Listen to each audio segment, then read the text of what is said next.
Poisson's ratio. The ratio of lateral strain and longitudinal strain is defined as a Poisson's ratio. Here I am taking a wire in cylindrical shape. Let initial length of the wire is capital L, diameter of the wire is small d. When an external force is applied in downward direction, let the change in length of the wire is small l. The ratio of change in length to original length is called longitudinal strain, and a restoring force is developed vertically upwards. Here external force and restoring forces will be opposite in direction, but they will be along the same line.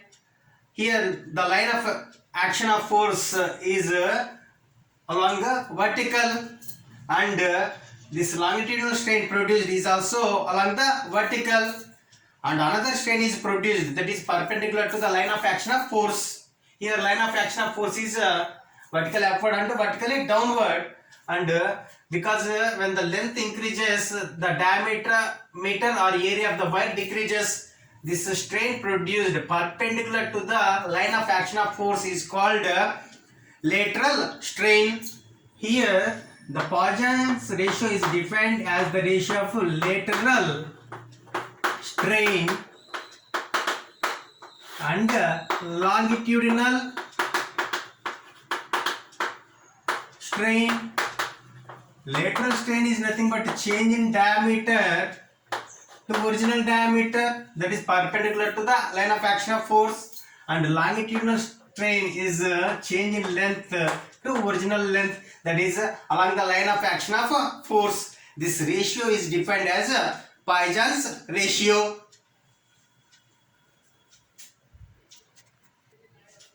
Now, elastic potential energy stored in a wire.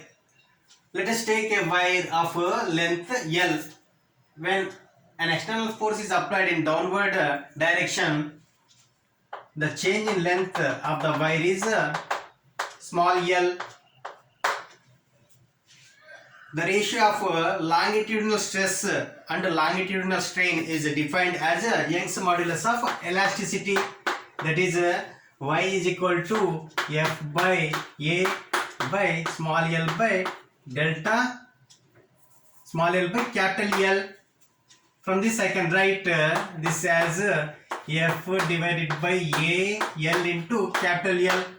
From this I can write restoring force as Y A L by L. Now to deform this wire by small amount dl, work done by the external force or work done against restoring force will be equal to dw. Since work done is small, then that is given by force times displacement. Here if I write this one, this is equal to FDL cos theta. We can take theta as either 0 degree or 180 degree. Both will give FDL. One will give minus FDL, the other will give FDL. If I only consider magnitude, I get FDL, where F is equal to Y A L divided by capital L DL.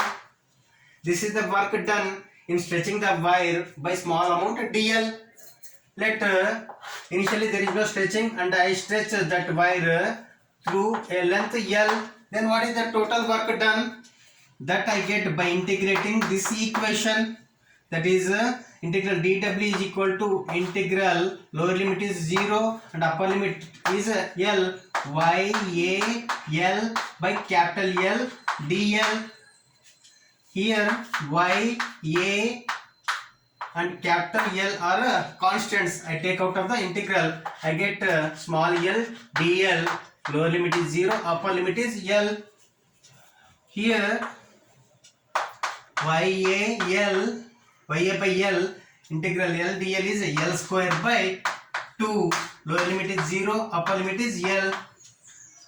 So I can take 2 outside. Y A by 2L, upper limit square minus lower limit square, that is equal to Y A L square by 2 into capital L, This is the work done in stretching the wire but from 0 to a length L, which is stored in the form of elastic potential energy in the wire.